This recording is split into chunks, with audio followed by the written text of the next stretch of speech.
change the route every year, but yet to have some meaning to the purpose of the change. So we're here at Sacred Heart Cemetery because back in 1933, one of our officers was killed. So what I'm going to do is take you back in time to 1933, a little bit before that, in the Roaring 20s. Do we know why they call it the Roaring 20s? Okay, you guys aren't old enough, huh? They had prohibition. They were all screaming because they had no alcohol. The important thing is that prohibition brought about organized crime. It's one of the key factors in creating the mafia and all the other organized crime that we have now. Because they had to, up to that point on time, you could be a local criminal, rob the neighborhood grocery store, get caught by the neighborhood cop, and serve time in the neighborhood jail. But at this point in time, the mafia becomes involved and they start buying alcohol south, shipping it up north. Need a big network. Makes sense. Okay.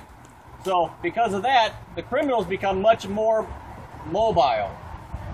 So after the Roaring 20s, we come into what they commonly call as the gangster era. The John Dillingers, Machine Gun Kelly, Bonnie and Clyde. This is the time period we're in now. They're running from town to town in cars. We've seen all those TV shows at History Channel. Watch the History Channel, my favorite channel. So on the History Channel, they showed you that Bonnie and Clyde and John Dillinger and all them would rob a bank, jump in their car, and just race out of town. This is the era that we're at. We're 1933. It's May the 27th, 1933. The midnight shift comes on in South Bend, in downtown South Bend. I'm going to start with another gentleman, Delbert Thompson. He comes on his midnight shift. He's doing his normal thing, which is a walking beat.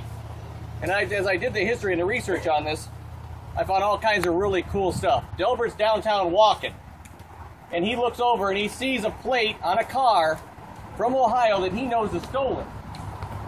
You ever try to chase a car on foot? Chris probably did it successfully, but I can't chase him, okay?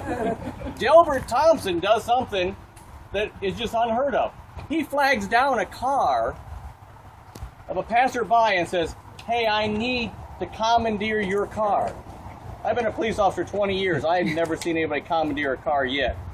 But Delbert Thompson flags down this car.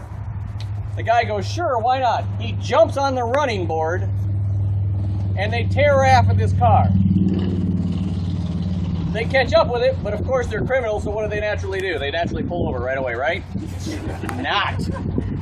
So now Delbert Thompson's hanging on the side of this car on the running board. He pulls out his gun and he starts yelling at him, "Pull over."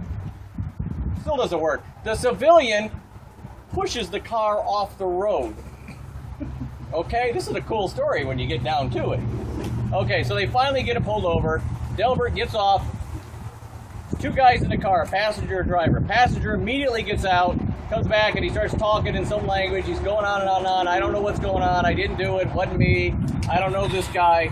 Anybody ever heard that story on TV or in law and fire? I don't know that guy. Okay, whatever. Delbert pats him down and says, "That's cool. You stand right there." His name is Tomaso Santos. The driver, he gets out. In the meantime, he comes over, and Delbert's like, still got his gun out.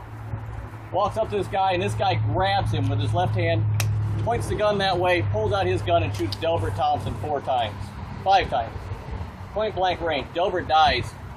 That gentleman, Murdoch, takes off and runs down the alley. The other guy standing on the street who don't know nothing, he runs the other way. He's picked up. What's interesting is they call him a gypsy. He must barely be a gypsy because in 1933, gypsies have their own language. So they know he's a gypsy because he's got the language skills. I don't know. But anyways. So, an officer's been shot and killed. It's now 10 minutes to midnight on May the 27th, 1933. They call in all the officers of the South Bend Police Department. They're going to get this guy. They know he's running loose in town on foot. Charles Farkas, which I believe works the midnight shift. But this Joan, this is his daughter. Joan was 2 years old when this happened. So the pictures I got is Joan, just a little Joan, sitting on everybody else's lap. But she tells me a story that he'd go to work, but every night he'd come home and tuck her in bed, right? And she tells me a story about when they moved from one house to the other, because at the other house, he had to walk her upstairs to put her to bed. And they move into the new house, but apparently it's on the same level. But she, being a stubborn little child, wouldn't go to sleep. because he'd come home and tuck her in. But they had the rhythm and the habit of always walking up a set of stairs. So he took her down to the basement, walked back upstairs, put her in the bed, she went to bed. So, but he's on the midnight shift. Him and his partner, Martin, thank you. I memorized this. You notice that I'm not going by note cards. I memorized this. Him and his partner, Martin, come on. They immediately, everybody, and Martin says to his partner, we're going to get this guy. We're going to get this guy. They go downtown, they start scanning it. Sure enough, there's a guy hitchhiking along Lincoln Way East, right down near Bronson. They circle the car. They think it's him. As soon as they circle the car, pull back, Murdoch pulls out his gun and just starts shooting. He shoots Charles Farkas in the face, hits him in the head, and Charles drops like that. That's the second officer in less than really about 55 minutes, to be honest with you, we lost that night. Martin is shot because he's shooting through the windshield. Martin catches one in the shoulder. Murdoch tries to get away. Martin starts shooting back. And I love the story where Martin just takes out his shotgun and just keeps shooting. And he said something about, well, he fell down, but I didn't know he was dead, so I shot him a couple more times with a shotgun. So, that day and time, we lost 2 officers. I mean, we've done those things in the past recent history, but this is 1933. And what I thought was interesting as I researched this, the chief of police was very upset that night, obviously. He was upset because the mayor had just proposed in the city council to reduce the police officers' wages in the city of South Bend by 40 to 50%. These guys were only making like $80 a month, as I recall. They would have been making $40 a month. They're laying their life on the line for $40 a month, is what they were proposing. My favorite part is the chief of police calls the mayor at 2 o'clock in the morning and says, if you show your blankety-blank ass up at City Hall today, I will shoot you myself. He got suspended right after that, a couple hours later. Had a breakdown. But I mean, what I wanted to do is bring you out here to give something back to the Farkas family. Charles Farkas is buried right over there. You can see my honor guard guy there. He has there with an American flag. And next to it, he's got a thin blue line flag. You guys are all wearing these things. You should have got one of these things. This is a common police department thing. I got a whole bunch of them. I'll get them to you. It's a common police thing. It's called a thin blue line. The blue represents law enforcement. The black on each side, and it varies in size, but that one's real white, represents chaos of society. The lawlessness, the undisciplined, as they say. The blue represents the police, and that's the thin blue line separating all you good people from the chaos is the law enforcement. They're the ones that keep you safe at night so you can go to bed at night and not have your house broken into, to be safe in your beds at night. But what I really want to do is, Joan is still here today, and we picked Joan and Charles Farkas, and Joan, like I said, was 2 years old now. She's past 2 years old, I believe now. 81. She'll tell her age. I'm pretty much done talking. You want to say something? Well, I'm just ecstatic about and overwhelmed about everybody that's here. I thank you all from the bottom of my heart. It puts a closure to my life.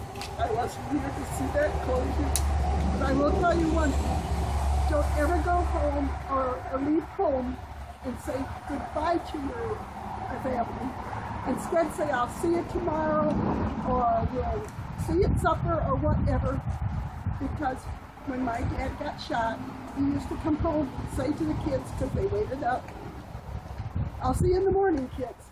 This night, when he came home, he gave them all the goodnight kiss, except me. I was sound asleep like a little girl. And he said, okay, good night and goodbye, kids. 2 hours later, the knock at the door. My mother said, Charlie, did you forget your keys? And she got to the door and saw the two policemen. And that's when she found out what happened. And I thank all of you, so don't ever say this goodbye, because that's precious, and I can say goodbye now. Thank you very much.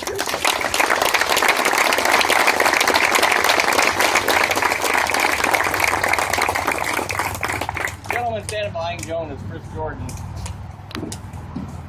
When I got applied to the police Police Department, I was introduced to him. And he worked in the South Bend Police Department from 1996. 2000, oh my gosh, he's been gone a while. But anyways, he is the grandson of Charles Farkas, and he was also on the police department. Delbert Thompson had a grandson. Gary Thompson was on the police department. Gary Thompson, the grandson of Delbert Thompson, the guy that was shot earlier in the evening, worked with Chris, and they worked together for a while on the street. So it's interesting how things come full circle, but like Joan said, it's a tribute to the women of the law enforcement that are with us, the mothers, the daughters, the husbands, or the girlfriends, and the wives, that when we go to work at night, they don't know if we're going to come back sometime. And they're pretty strong. Okay. I appreciate it. Take a moment. I had them set up over there so that we didn't all trample across graves. I got an issue with walking across the grave myself, but there's a smaller monument stone out there if you'd like to walk out and see it. I believe it has his badge number 32 on it. Is that what that is? Yep. Okay. Get some water, take a second to cool off, and we'll get out of here in a couple minutes. Thank you.